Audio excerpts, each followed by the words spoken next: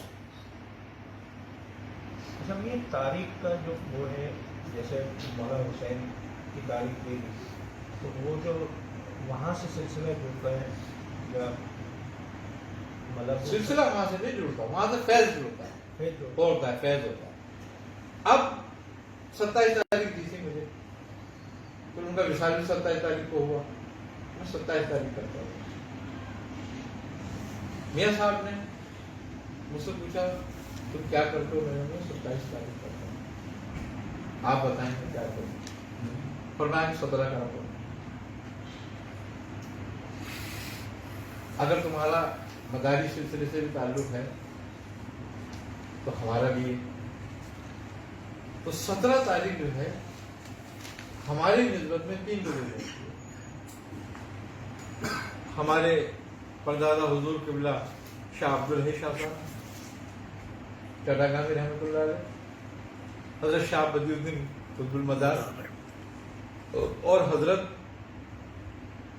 سیدنا شیخ القادر جیلانی، اور بعض روایتوں میں حضرت محبوب الہی کی تاریخ بھی 17۔ تو میاں صاحب نے فرمایا کہ یہ 4 تاریخ بزرگوں کی ہے، تم 17 کرو کرو تو سب کی ہو۔ سبحان اب میاں صاحب نے فرمایا کہ 17 کرو کرو تاکہ سب کی ہو، سبحان اللہ۔ تو ایک فیض جڑ گیا نا نسبت ہو گئی۔ اب جب سے میں نے کہا میاں، اس زمانے میں میرے حالات ایسے تھے، میں نے کہا میاں میں کیسے کروں یہ تاریخ؟ تو آپ فرمانے لگے، کہنے کچھ نہیں، تم ایک جگ کا گلاس لے کے بیٹھ جاؤ، ایک جگ اور ایک گلاس، اور اس کا ذکر کرنا، ٹھیک ہے؟ شروع تم کرو، انجام ہو جائے گا۔ سبحان اللہ۔ یہ ہوا کہ وہ ہم ایک جگہ لے کے بیٹھے، پھر ایک دیگچی میں لے کے بیٹھے 100 کلو چاول، اور آج پڑھتے پڑھتے یہاں تک آ گئے۔ لیکن ایک تسلسل ہے۔ میں آپ کو بتاؤں کہ اتنے عرصے میں سن 1981 سے میں نے 17 تاریخ شروع کی، آج کیا ہے؟ ایک بھی تاریخ کا ناغہ نہیں سبحان اللہ۔ اس عرصے میں۔ ایسے بھی حالات ہوئے، ہڑتالیں ہوئی، بڑے ہنگامے فساد ہوئے، کرفیو لگے ہوئے رہے، لیکن 17 تاریخ ہوئی۔ 35 سالوں ہاں۔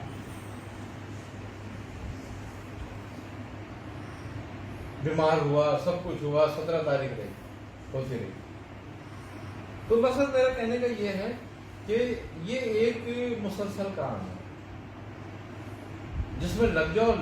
تاریخ دینے کا مقصد یہ ہوتا ہے تمہاری شناخت ہو جاتی ہے۔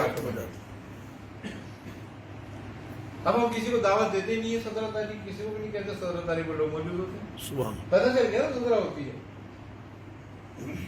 اب اگر ایسا ہو کہ آج ہو کل نہ ہو، لوگ کہیں گے یار پتہ نہیں ہوگی نہیں ہوگی۔ بزرگوں کے فیس پہ بھی اثر پڑے گا، پھر وہ قدر کی بھی بات آ جائے گی۔ قدر ہوگی۔ دیکھو ایک بات بتا دوں میں، میاں صاحب فرماتے تھے کہ میاں جو بزرگ کی تاریخ ہے وہ شب قدر کی طرح ہے۔ سبحان اللہ۔ یہ 6 تاریخ ہمارے سلسلے میں کن کن کی ہے؟ ایک تو خواجہ صاحب، ہمارے سلسلے میں ہمارے دادا میاں قبلہ حضور حضرت شاہ محمد حسن شاہ صاحب رحمۃ اللہ علیہ کی بھی ہے، اور خواجہ معین الدین چشتی رحمۃ اللہ علیہ کی بھی ہے۔ تو مقصد کہنے کا یہ ہے کہ جو تاریخ دی جاتی ہے نا، وہ سمجھ لو تمہارے لیے ایسے فیض کا منبع ہے جیسے شب قدر کی طرح۔ سبحان اللہ، وہ فیض اللہ تعالیٰ کی طرف سے ہے، یہ فیض اس بزرگ کی طرف سے۔ سبحان اللہ۔ اور جب ہم کسی بزرگ کی باقاعدہ طور پر نسبت قائم کرتے ہیں اور ان کی تاریخ مناتے ہیں تو وہ ہم ہماری طرف متوجہ ہو جاتے ہیں۔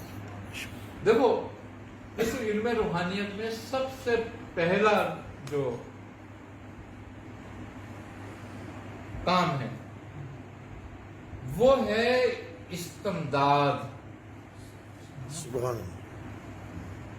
استمداد شیوخ اگر نہیں ہوتی اور ہمارا ایمان اس پر نہ ہو یقین کہ وہ ہماری رہنمائی اور مدد کر سکتے ہیں یا کرتے ہیں، تو یہ سارا علم روحانیت بیکار ہے. بیکار ہے. اللہ. سب سے پہلا ایمان اور اس بات پر بھروسہ ہونا چاہیے کہ ہم جن کا نام لے رہے ہیں، سبحان تعریف کر رہے ہیں، ان سے ہماری ایک استمداد ہے. اللہ کے دوست ہیں، یہ مرے نہیں ہیں. انہوں نے شریعت کی پابندی میں رکھتے ہوئے، رہتے ہوئے، پاسداری کرتے ہوئے پردہ کیا. اللہ نے ان کو ان کا جسم لے کر انعام دیا ہے، اور وہ انعام کیا دیا ہے کہ ان کو جسد خاکی لے کر جسم انسانی دے دیا ہے. تو جسد خاکی کی تو کوئی حیثیت ہی نہیں ہے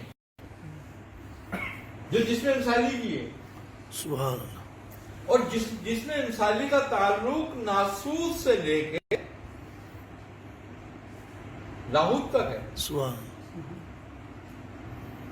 یہ انعام کے طور پر ان کو جسم دیا جاتا ہے، جسم انسانی، یعنی کہ وہ ایک نورانی خرقہ ہے جو ان کو دیا جاتا ہے. اس کا تعلق ناسوت سے لے کے لاہوت تک ہوتا ہے. کوئی عالم اس سے پوشیدہ نہیں ہوتا پھر، اور اس کے فیض برکات اس کو ہو رہے ہوتے ہیں.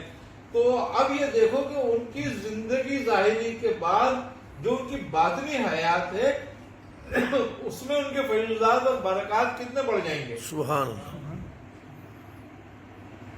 تو جب تک ہمارا ایمان اس بات پر نہیں ہوگا، ہمارا یقین اس بات پر نہیں ہوگا، ہم اس بات کو نہیں سمجھیں گے، روحانیت کا مقصد ہی نہیں سمجھیں گے. سبحان. اور روحانیت سے ہمارا کوئی تعلق ہی نہیں ہے. پھر پہلے ہمیں اس تعلق کو سمجھنا ہے. صحیح. آئی نا سمجھ. اب تم کسی کی بزرگ کی اس کی ظاہری بات زندگی میں اس کی بار بار دعوت کرو اور بلاؤ، اور زیادہ بار بار دعوت کرو گے، کھانا کھلاؤ گے، خدمت کرو گے، کتنی محبت ہو جائے گی. سبحان. تو ان کا باطنی جو تاریخ منانے کا مقصد ہے، عرس منانے کا مقصد ہے یہی استمداد ہے. استمدادی ہے کہ وہ روحانی طور پہ پھر ہماری مدد کرتے ہیں. سبحان. اور یہ مدد وہ ہے کہ جس میں قرآن بھی کہہ رہا ہے جس کو سبحان. کہ اللہ، اس کے رسول اور اس کے نیک فرشتے اور نیک اور مومنین نیک مومن مددگار ہیں. مددگار ہیں. قرآن کہہ رہا ہے. اور پھر سورہ قدر،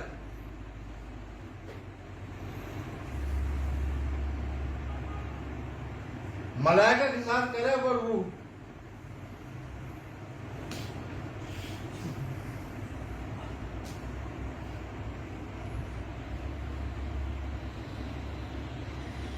تنزل الملائکہ والروح. والروح. سبحان.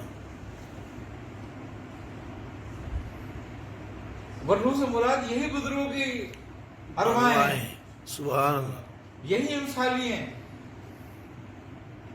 جس میں ان کے جو آتے ہیں جاتے ہیں، ان کو کوئی روک ٹوک نہیں، کوئی نہیں. وہ خود کہتا ہے یہ نہ اس جہاں میں غم گئی نہ اس جہاں میں غم ہے ان کو کوئی. دونوں جہاں کے غموں سے آزاد ہیں، حزن سے آزاد ہیں. یہ وہ مقید نہیں ہے، قید نہیں ہے. لیکن جب جن سے سالی حاصل ہو جاتا ہے تو وہ ایک نور کا چوغا ہے.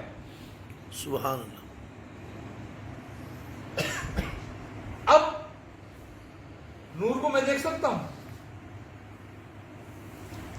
میں نہیں دیکھ سکتا، کوئی نہیں دیکھ سکتا جب تک کہ اس کے اندر نور نہ ہو. سبحان اللہ.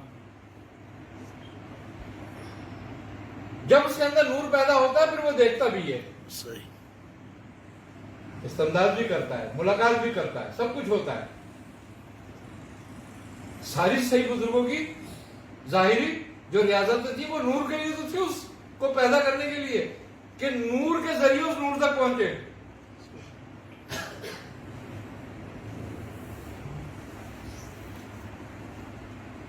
یہ قلب جب نورانی ہو جاتا ہے تو پھر نور کو سمجھنے لگتا ہے.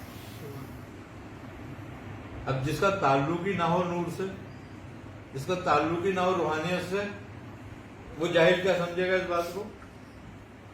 چاہے وہ کتنا ہی پڑھا لکھا ہے، لیکن وہ حق سے جاہل ہے. اور جو حق سے جاہل ہے وہی جاہل ہے، وہ وہی مطلب جاہل ہے. ہے، وہ تو جاہل ہے. تو بھائی پہلے سلسلہ طریقت کو سمجھو. بزرگوں کا جو کام تھے بزرگوں کے، وہ اپنی مرضی سے نہیں تھے، وہ ہدایت حق پر تھے.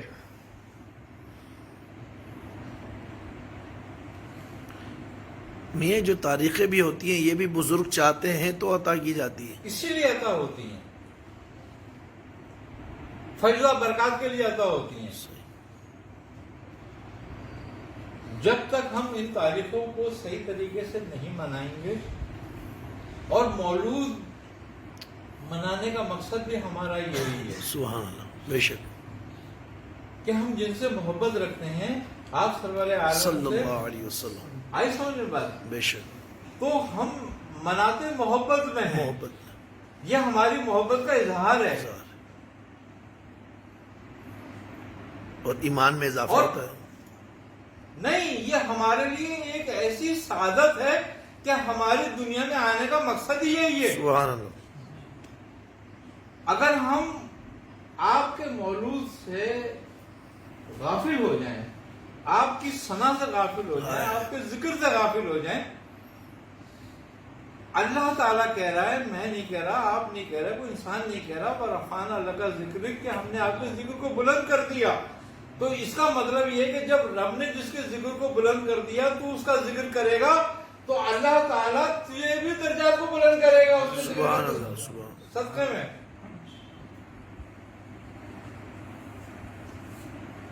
فرشتے تو ذکر ہی ہے آپ سرکار عالم صلی اللہ علیہ وسلم کا اسی لیے کرتے ہیں، وہ بھی تو مولود ہی ہے. سبحان اللہ. درود کیا، ولادت کیا ہے؟ آپ کے دنیا میں ظاہر ہونے کی خوشی.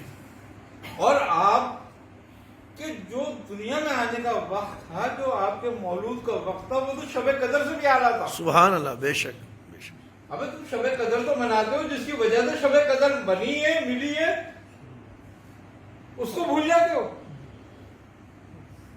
تو شب قدر عابدوں کے لیے فائدہ مند ہے، زاہدوں کے لیے فائدہ مند ہے، وہ عبادت کے لیے ہے. شب قدر عبادت کے لیے ہے، اس میں عبادت کا درجہ بڑھ جاتا ہے، کمال کو پہنچ جاتا ہے. لیکن یہ وہ رات ہے، یہ وہ وقت ہے مولود کا کہ یہ عاشقوں کے لیے. سبحان اللہ. اس میں عشق اور محبت کمال کو پہنچ جاتا ہائے ہے. ہائے، اور سبحان جب عشق اور محبت کمال کو پہنچتی ہے، پھر کوئی عبادت وہاں تک نہیں پہنچتی. اللہ. سبحان اللہ، کیا بات،